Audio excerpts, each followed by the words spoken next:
Chapter 8. The Mermaids Lagoon.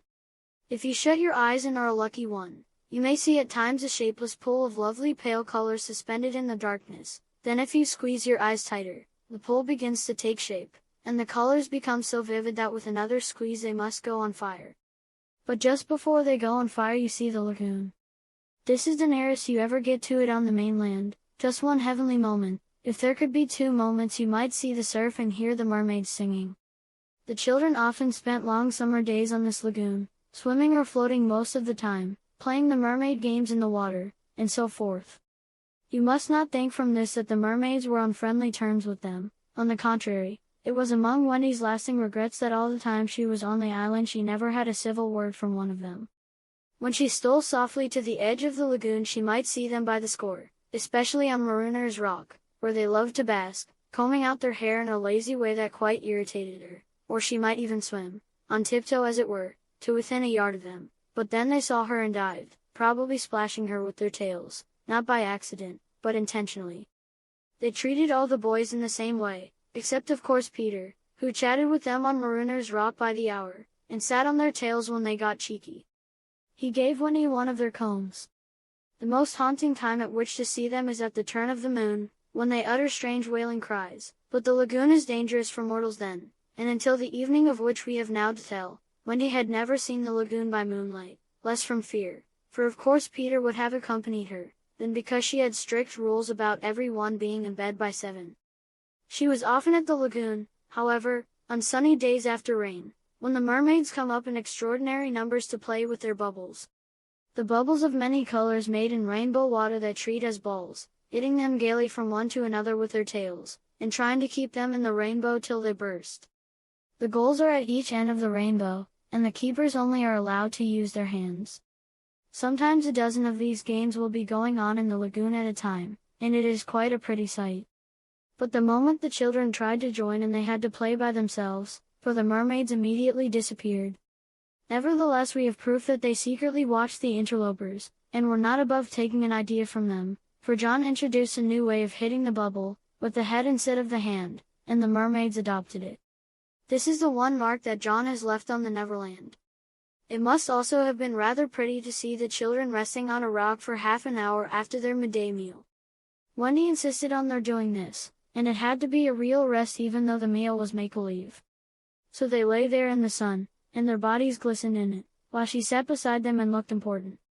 It was one such day, and they were all on Marooner's Rock. The rock was not much larger than their great bed, but of course they all knew how not to take up much room, and they were dozing, or at least lying with their eyes shut, and pinching occasionally when they thought Wendy was not looking. She was very busy, stitching. While she stitched a change came to the lagoon. Little shivers ran over it, and the sun went away and shadows stole across the water, turning it cold.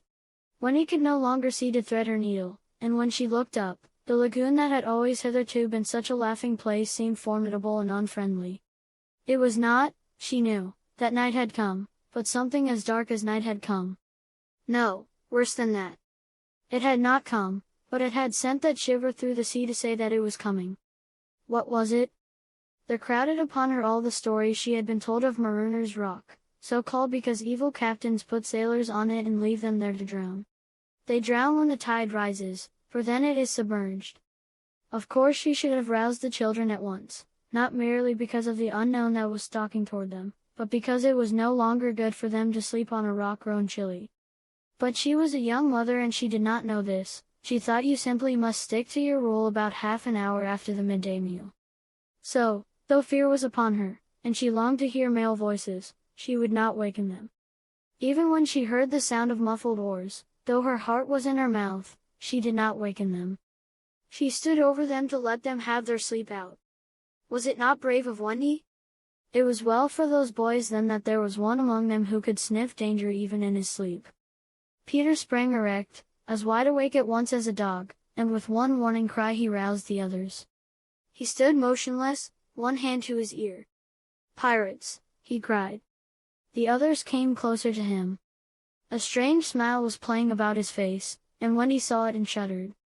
While that smile was on his face no one dared address him. All they could do was to stand ready to obey. The order came sharp and incisive. Dive. There was a gleam of legs, and instantly the lagoon seemed deserted. Marooners Rock stood alone in the forbidding waters as if it were itself marooned. The boat drew nearer. It was the pirate dinghy, with 3 figures in her, Smee and Starkey, and the third a captive, no other than Tiger Lily. Her hands and ankles were tied, and she knew what was to be her fate. She was to be left on the rock to perish, an end to one of her race more terrible than death by fire or torture, for is it not written in the book of the tribe that there is no path through water to the happy hunting ground? Yet her face was impassive. She was the daughter of a chief, she must die as a chief's daughter, it is enough. They had caught her boarding the pirate ship with a knife in her mouth. No watch was kept on the ship, it being Hook's boast that the wind of his name guarded the ship for a mile round. Now her fate would help to guard it also. One more whale would go the round in that wind by night. In the gloom that they brought with them, the 2 pirates did not see the rock till they crashed into it. "Bluff, you lubber," cried an Irish voice that was Smee's, "here's the rock. Now, then, what we have to do is to hoist the redskin onto it and leave her here to drown." It was the work of one brutal moment to land the beautiful girl on the rock. She was too proud to offer a vain resistance.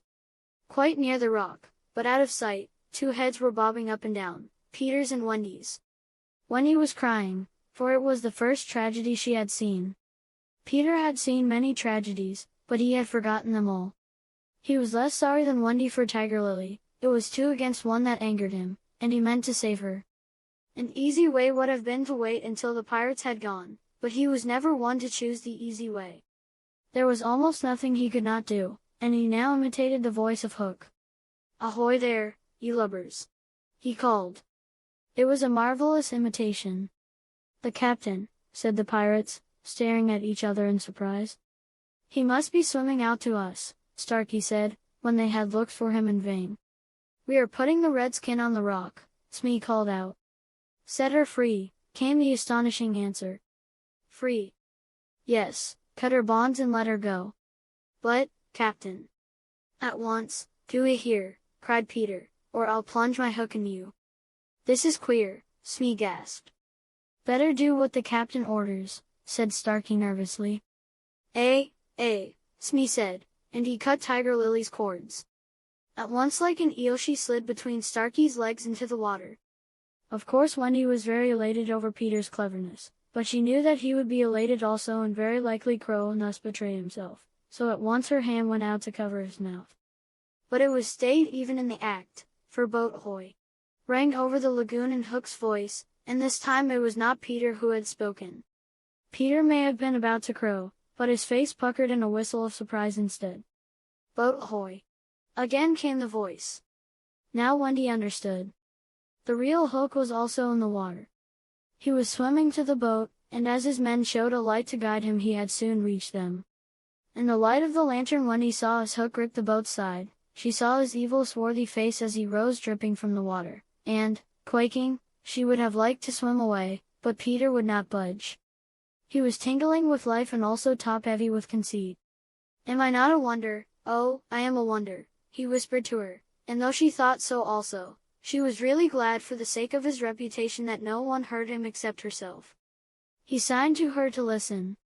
The 2 pirates were very curious to know what had brought their captain to them, but he sat with his head on his hook in a position of profound melancholy. "Captain, is all well?" they asked timidly, but he answered with a hollow moan. "He sighs," said Smee. "He sighs again," said Starkey. "And yet a 3rd time he sighs," said Smee. Then at last he spoke passionately. "The game's up," he cried, "those boys have found a mother." Affrighted though she was, Wendy swelled with pride. "Oh evil day," cried Starkey. "What's a mother?" asked the ignorant Smee. Wendy was so shocked that she exclaimed, "He doesn't know." And always after this she felt that if you could have a pet pirate Smee would be her one. Peter pulled her beneath the water, for Hook had started up, crying, "What was that?"